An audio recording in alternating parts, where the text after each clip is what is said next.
Ibihe byiza n'umugoroba mwiza kuri mwebwe mwese mukomeje kudukurikiye muri mu mpande zitandukanye cyane cyane bari mu Rwanda no mu karere k'ibiyaga bigari muri rusange. Mwese ndabasuhuza nkomeza kubifuriza kunogerwa na gahunda ndetse n'amakuru n'ibiganiro bitandukanye dukomeza kugenda tubagezaho. Ni inkuru yabaye nk'itunguranye mu gihugu cy'u Rwanda, aho icyo IMF rivuga ku birego leta y'u Rwanda iregwa byo gusesagura umutungo wa rubanda.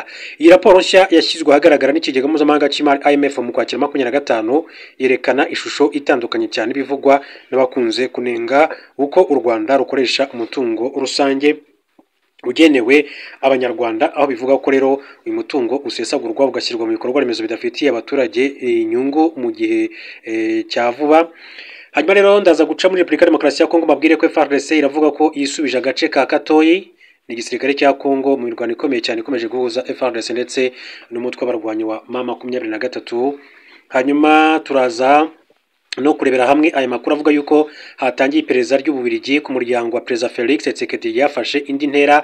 Amakuru akavuga ko ubushinjacyaha bukuru bw'Ububiligi nyuma yo kwakira ikirego umuryango wa Perezida Felix Antoine Tshisekedi wa RDC uregwamo gusahura amabuye y'agaciro mu birombe byo mu ntara ya Katanga bwasabye kwemererwa rero gusuzuma urujya n'uruza rw'amafaranga rwakorewe kuri konti za banki z'umugore wa Felix Tshisekedi, Denise Nyakero, abana be ndetse n'abavandimwe ba Perezida Felix Tshisekedi.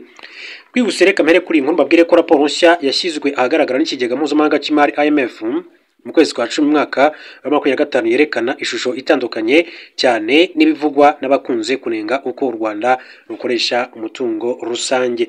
Amakuru akavuga ko mu gihe rero bamwe mu barwanyi ubutegetsi bavuga ko amafaranga leta akoreshwa nabi cyane cyane mu mishinga minini cyane ibikorwa remezo, IMF ivuga ko mu by'ukuri u Rwanda ruri mu bihugu bikeya ku isi byateye intambwe ikomeye cyane mu kunoza imikoreshereze y'ingengo y'imari.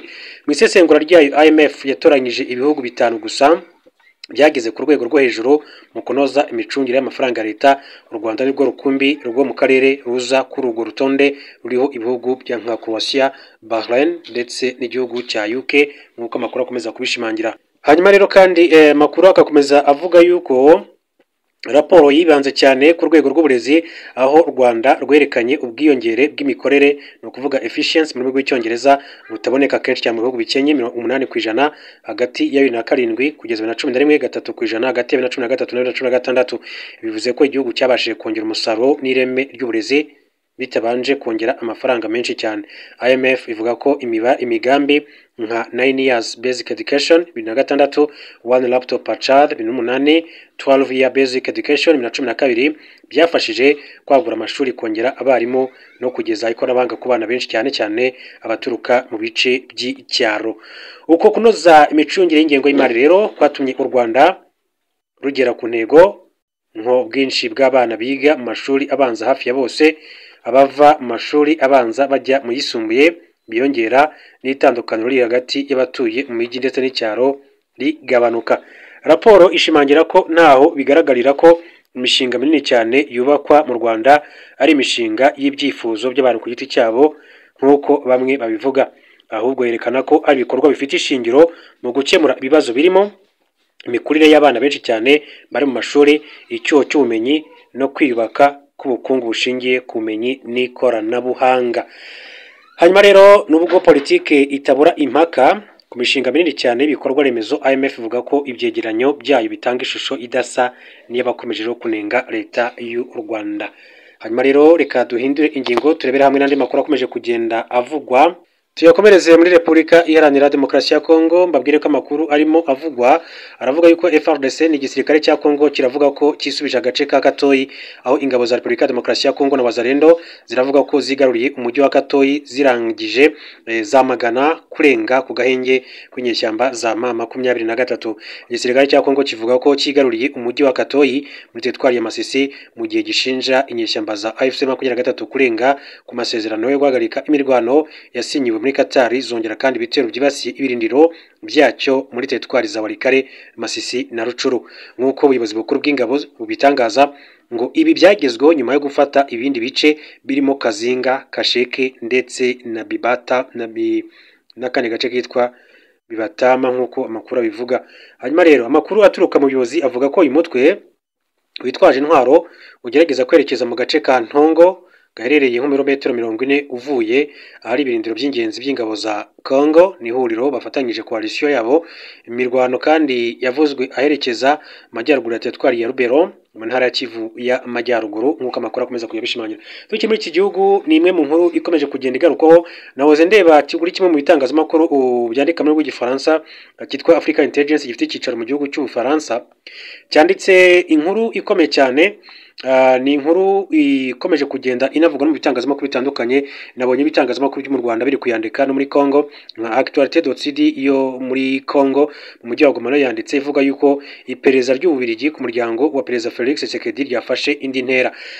Bivuga ko ubushinjacyaha bukuru bw'Ububiligi nyuma yo kwakira ikirego umuryango wa Perezida Felix Antoine Tshisekedi wa RDC uregwamo gusahura amabuye y'agaciro mu birombe byo mu ntara ya Katanga bwasabye kwemererwa no gusuzuma urujya n'uruza rw'amafaranga rwakorewe kuri konti za banki z'umugore wa Perezida Felix Tshisekedi, abana be ndetse n'abavandimwe be nk'uko amakuru abishimangira. Ni icyemezo Africa Intelligence yagaragaje nk'intambwe ikomeye cyane muri iriya pereza ku muryango wa Perezida Felix Tshisekedi riri gufata isura politike y'ubutabera ndetse n'iy'ububanyi n'amahanga.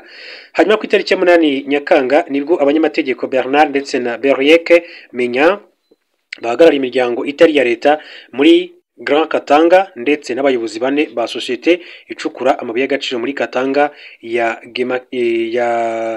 Gekamine batanze ikirego kiregwamo abantu 9 bo mu muryango wa Perezida Felix Tshisekedi. Aba bantu 9 bose bafite rero ubwenegihugu bw'Ububiligi, bashinjwa ko bagize uruhare mu kwigarurira umutungo no gusahura amabuye y'agaciro yo mu ntara ya Katanga ndetse na Luaraba. Abatanze ikirego rero bashinja ibikorwa bya ruswa, uburiganya ndetse no kwinjiza amafaranga avuye mu bikorwa bitemewe byakozwe biciye mu micungire itagaragaza ukuri y'abantu hatandukanye. Rero hacukurwa amabuye y'agaciro mu majyepfo ya Repubulika ya Demokarasi ya Kongo. Kuki konti za banki rero zigomba gusuzumwa kugeza amagingo nk'aho ko bivugwa ko gusaba kugenzura konti za banki za Madame Denise Nyakero, uyu ni umufasha w'umukuru w'igihugu wa Felix Tshisekedi n'abandi bo mu muryango wa Tshisekedi, bigize igice cy'iperereza kijyanye n'imikoreshereze y'amafaranga. Abagenzacyaha b'Ababiligi barashaka kumenya niba hari inzira zerekeye kunyereza amafaranga, niba hari amafaranga yaba yaravanywe mu gihugu cyangwa se ishoramari ryaba ryarakozwe hifashishijwe umutungo ukekwa kuba rero ukomoka ku bucukuzi bw'amabuye y'agaciro.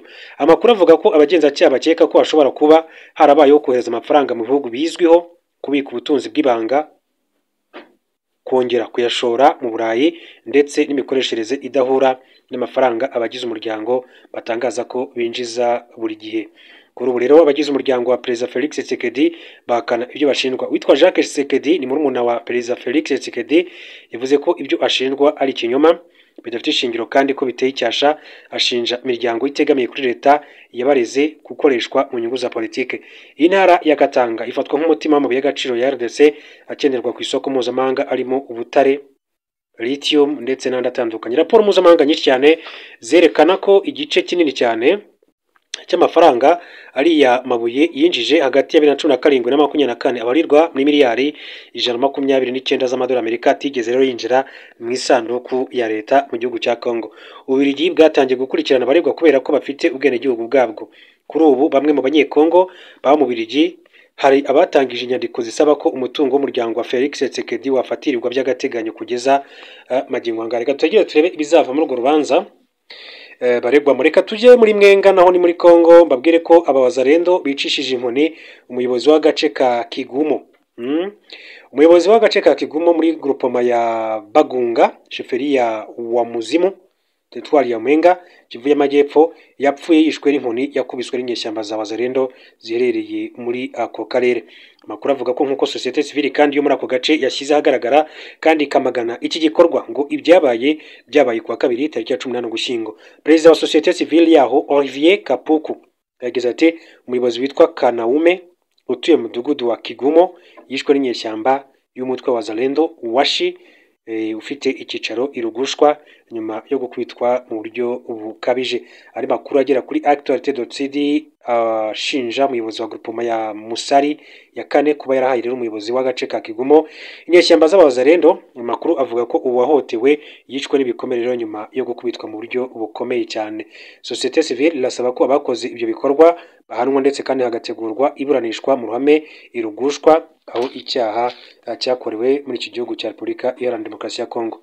Munyemere rero mbashimire cyane mbifurize komeza kugira ibihe byiza, hanyuma mukomeze murebe handitse ijambo subscribe cyangwa se s'abonner kuri mwebwe mukoresha ururimi rw'igifaransa, mukande no kunzogera. Icyo bivuze ngo tukimara kwa uploadinga amakuru yacu ako kanya tubona notification cyangwa se notification ihita ikugeraho muri telefone yawe cyangwa se kuri mashine yawe, ugakandaho hanyuma ukabana natwe muri aya makuru. Hanyuma kandi niba wifuza kuzajya ukomeza kubana natwe, urajya muri comment section cyangwa se aho batangira ibitekerezo, urasangamo nimero yacu, utwandikire tugushyire no mu rubuga rwa WhatsApp rero tujye dukomeza kubana, ndetse kandi aho waduha ibitekerezo, ibibazo ndetse n'inyunganizi muri rusange, tukazakomeza kujya tubana rero muri amakuru n'ibiganiro byacu. Mukomeze rero mugire umugoroba mwiza n'ijoro ryiza muri rusange.